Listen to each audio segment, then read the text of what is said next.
Welcome to This Week in Surgery Centers. If you're in the ASC industry, then you're in the right place. Every week, we'll start the episode off by sharing an interesting conversation we had with our featured guest, and then we'll close the episode by recapping the latest news impacting surgery centers.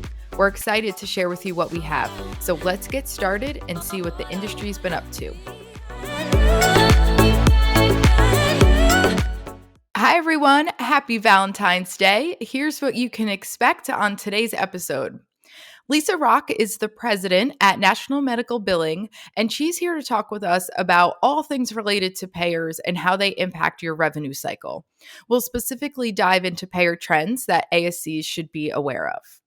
In our news recap, we'll cover marketing your ASC, tips from 55 industry leaders on successfully running your surgery center, tips for post-op nausea and vomiting, and of course, end the news segment with a positive story about a boy's classmates who made him a prosthetic hand in their engineering class. Hope everyone enjoys the episode, and here's what's going on this week in surgery centers. Hi, Lisa. Thank you so much for joining us on our podcast today. You're welcome. How are you, Erica? I'm doing good. We are so excited to have you on. I do feel like not much of an introduction is needed, but just in case some of our listeners aren't familiar, can you tell us a little bit about yourself? Sure. Well, my name is Lisa Rock, as you've already mentioned, and I'm the president of National Medical Billing Services. We're a full service revenue cycle management company based in St. Awesome. Louis. Ooh, I like that. And again, I feel like no introduction is needed for National Medical Billing, but fill us in on a little bit more about what you guys do and how many ASCs you work with, your presence, all of that good stuff. Okay. Well, we manage the rev cycle for the entire outpatient surgical episode of care. So that would include the facility, which is the surgery center, or HOPD. Also, the professional side, which would be the surgeon's fee, the anesthesia piece, and then any ancillary services that might go along with that, such as lab or DME, something like that. So just about anything that a patient would see clinically in the outpatient surgical episode of care, we would be able to handle the billing for that. Okay, so today we're here to talk about revenue cycle trends for 2023, which is always timely and interesting. And I feel like our industry can't get enough tips and tricks for how to kind of improve their revenue cycle processes. So we're just going to dive right in. First question, what are some coding trends that you're seeing? The coding trends we're seeing are a lot of surgeries today are newer in technology and technique, and there really isn't a good CPT code assigned for that service. And unfortunately, the way the current structure is set up now, that procedure would have an unlisted code, and Medicare doesn't pay for unlisted codes. And unlisted codes have a lot of other problems as well. Sometimes the net revenue is unknown. You get paid by report by some contracts.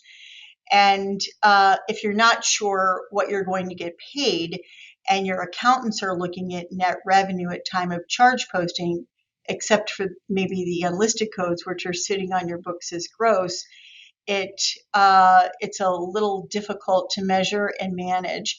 And so we're seeing more and more of these unlisted codes today.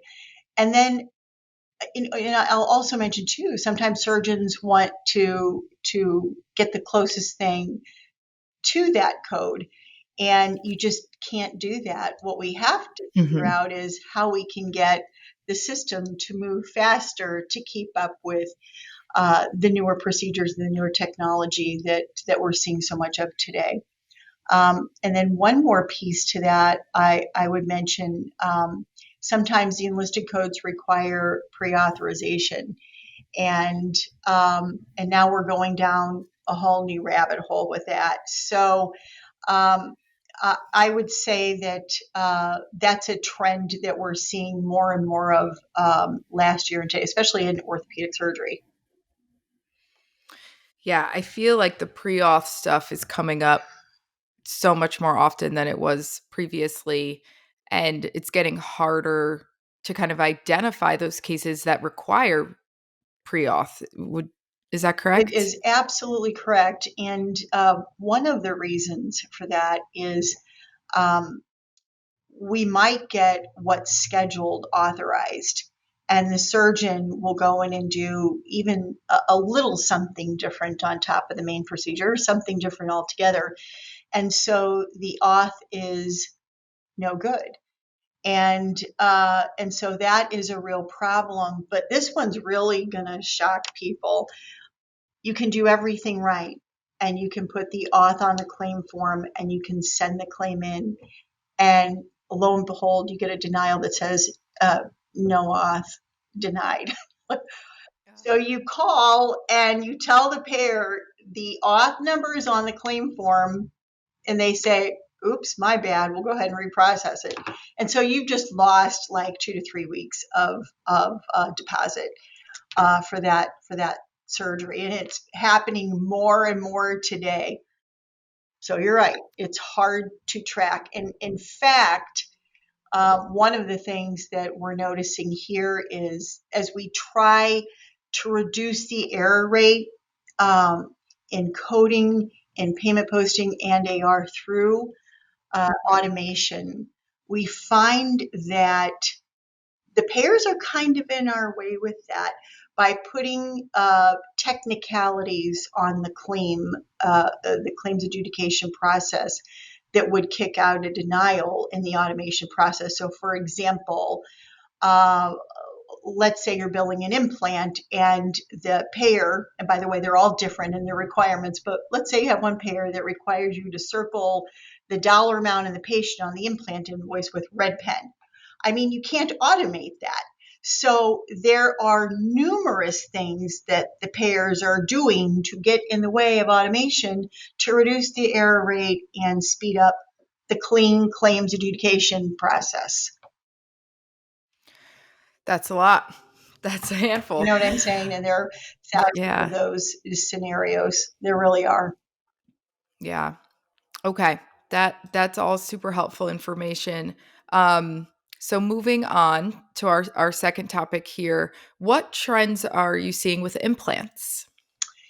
So the one that I just mentioned is definitely a trend. We're seeing Hmm. technicalities on the implants, but um, with the newer implants that are coming out, your older managed care contract might not be covering the cost of that.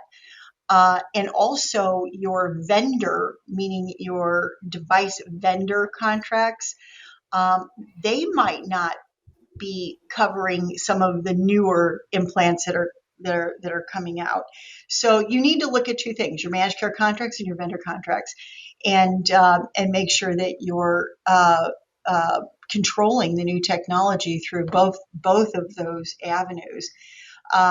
Because it is not uncommon for a very expensive, meaning a high cost implant case to fall in a bucket by a particular payer that doesn't pay for implants. And so the more you do those cases, the more you're losing real cash because you have to pay that vendor uh, Hmm. within 30 days, the device vendor. And if you negotiate a certain rate for an implant, and this particular newer implant is outside of the scope of that contract, you're paying a higher rate than you think. So there are two areas to look at with the newer implants.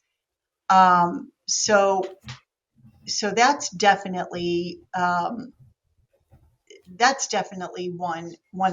of many implant issues that I can talk about.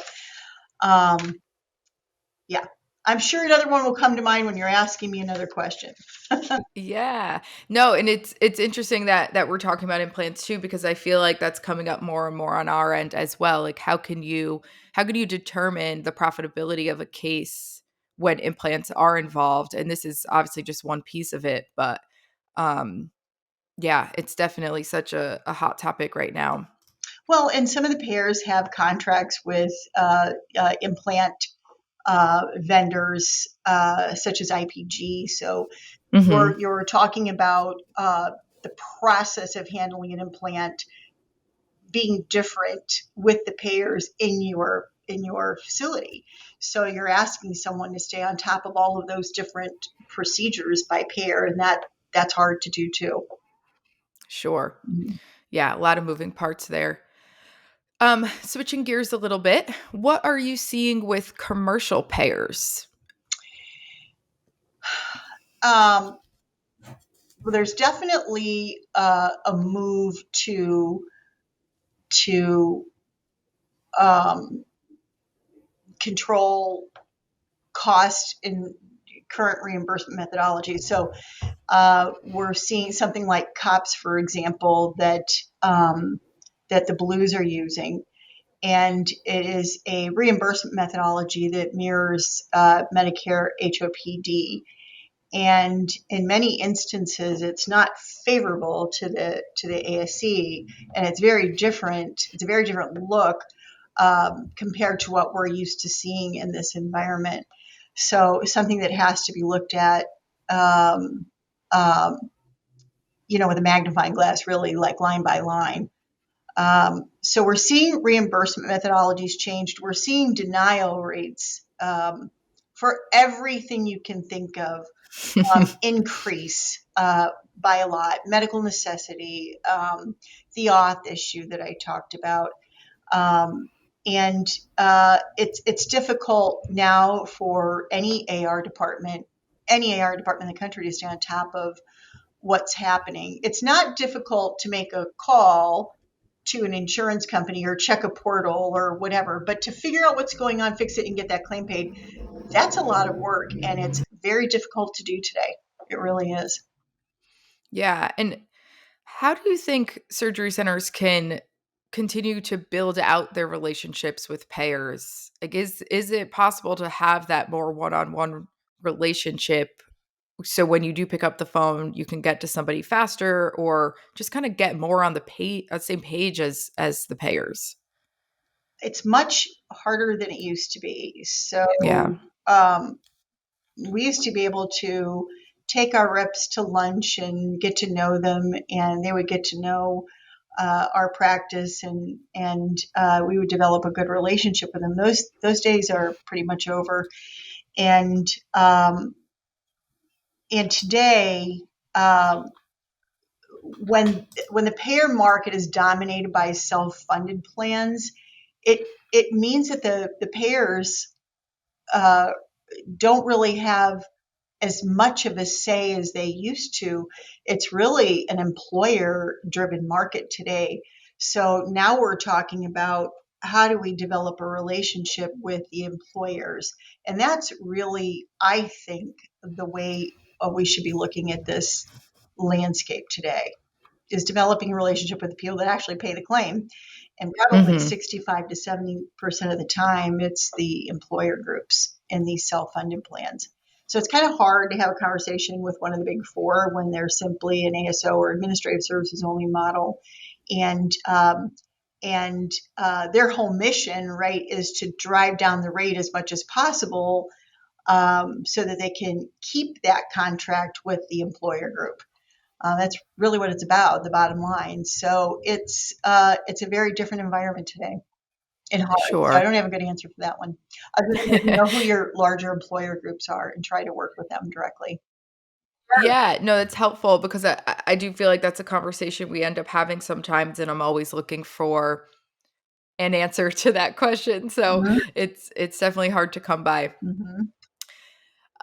What does the out of network landscape look like today? Uh, so a gazillion years ago, when I started in this business, I was managing an ortho group, and we were actually out of network with Medicare.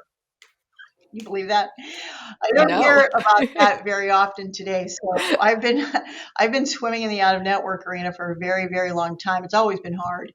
But Mhm. today, we're seeing the squeeze put on the surgery centers in the out of network environment. So um, there's language if your facility is participating with a commercial payer, we're seeing language that if you bring an anesthesia group that's out of network, or if you bring in a surgeon that's out of network, or a lab where you send your pathology to, you could see your facility reimbursement reduced 10, 20, 30, even 40%. Some of the contracts are written, if you bring it out of network, we're not paying anything at all. So there are the carriers have their ways, and you may want to stay out of network. And in some instances, it makes sense if you're not getting a fair reimbursement, because if you sign a bad contract, I mean, how long are you going to be in business? So if the carrier is not willing to work with you, and it's a tough market, and you have to know what you're doing when you're sitting down with these folks. Um, Sometimes staying out of network is very difficult. First of all, the work that you have to do on the front end, um, understanding what an SPD is, looking it up, understanding how that claim is going to pay. Many times the claim will pay at a Medicare rate. So if you take an out of network charge of, let's say, $10,000, they can go for a lot more than that. And you apply a Medicare allowed amount, let's say $1,000, and now you layer on the out of network, the patient out of network benefit configuration, um, which is heavy patient responsibility when it's out of network. You might be getting a check for $20 on a Wow. $10,000 claim. So looking at the work that's involved, which is an increase in cost from a staffing perspective, um, a longer time to pay, much longer time to pay, a high rate of underpayments, and then a lot of work to get what's due to you, if what's due to you is usual and customary. So I would say, there's still a place for that, but um, it's a very difficult place to navigate. Mhm. Yeah, and with these conversations with payers and implant trends and out of network stuff, where does kind of data fall into this kind of data reporting? Like what does the ASC need to arm themselves with so they can go into these conversations, you know, kind of with a good fight? Well, I think knowing your data is important. So Yeah. I'll give you an example. If the average cash per case, and that's how we measure a surgery center, cash per case, cash by specialty, um, cash by payer. There are a couple of different ways, but know your managed care contracts, know what you're supposed to be paid, and then know how you're getting paid, which are supposed to be the same thing, by the way, but not necessarily. It's net revenue and collections. So understanding that piece will get you away from looking at a secondary. You can't stay on top of all of it. I know that realistically administrators are tough, and they want every single dollar collected, they want every single claim paid, and they're entitled to that. But the truth is, you really have to ask yourself, do I want 98% of it to come in, or am I going to make a mistake while I'm looking at the landscape and not bring in the 98% to focus all of my efforts on that 2%? So Mhm. you can't even make that decision unless you understand your numbers. And so understanding your numbers means that you have to have some basis of benchmarking, and there isn't a lot of it out there, by the way. So I think using state information can be helpful. Using fair health information can be helpful. Using your own historical data can be helpful. But putting it all together and really understanding your numbers. What's my gross revenue? What's my net collection rate? Pardon me, my gross collection rate. What's my payer mix and cash per case? Those are important. Days in AR it's important, but not as important as it is in a hospital, because I just mentioned the implant thing. The implant on a claim can trip up a claim almost, all of the time. And so I don't want my days in AR to be 28 and then not go after that implant. So understanding your numbers first and then developing key performance indicators on your numbers. You can't throw out KPIs. They're going to be meaningless unless you understand your data. Perfect. Yep, that's exactly what I was looking for. I think that's great advice. All right, and we do this every week with our guests. What is one thing our listeners can do this week to improve their surgery centers? Great question. If I could say just one thing, it would be get copies of your managed care contracts. This is what you're supposed to be paid. It was one of the data elements that we talked about. What is your net revenue? You're not going to know unless you have copies of your contracts. And you might say, well, they're loaded in your system. And I'll say, well, they can't all be loaded like that correctly. And then if there's a change in the contract, was that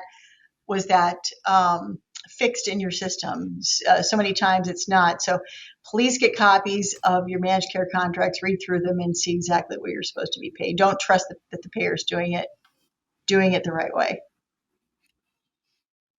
Perfect. That's great. All right, Lisa. Well, I sincerely appreciate your time and thank you so much for sharing all of your advice with our listeners. You're welcome, Erica. Thank you. As always, it has been a busy week in healthcare, so let's jump right in. Our first story comes from the February edition of ASC Focus again, and it's all about marketing your surgery center. Historically, marketing is not something that this industry has prioritized. In other industries, a business could never survive without some form of marketing strategy. And I truly believe that reality has been making its way to the ASC industry for quite some time now. ASCs can no longer just rely on physician referrals to sustain their case volume. They really need to market themselves with almost the mindset of a retailer and consider their patients shoppers. This article has a ton of different tips, but really focuses on the importance of investing in your website, integrating video, and getting more involved on social media, or really just more involved with your community in general. And if that's through social media, great. If it's through another format, that works too. By marketing your ASC properly, you will experience not only an increase in case volume and happy patients, but also an increase in job applications, which is huge right now, an increased interest from physicians and surgeons to perform their cases at an ASC, general increased awareness in your community. And then also, this is kind of one of those secondary benefits, but you'll also experience a major reduction in those time consuming phone calls, such as do you do this procedure, or what surgeons work there, or what insurances do you accept, and so much more. So I highly suggest you check out this article from ASC Focus and really lean into marketing in 2023 and beyond. In our second story, Becker's ASC shared a cheat sheet with 55 tips from industry leaders on how to successfully run an ASC. So let's really dive in and go one by one. Just kidding. I won't do that to you. But I did pick out tips from 3 leaders that I really liked. So I will share those and then we'll link the full list in the episode notes so you can read through them all later. So, the first kind of set of tips I picked out is from Rebecca Bruce, who is the senior director at UPMC Leader Surgery Center. And she shared a few things.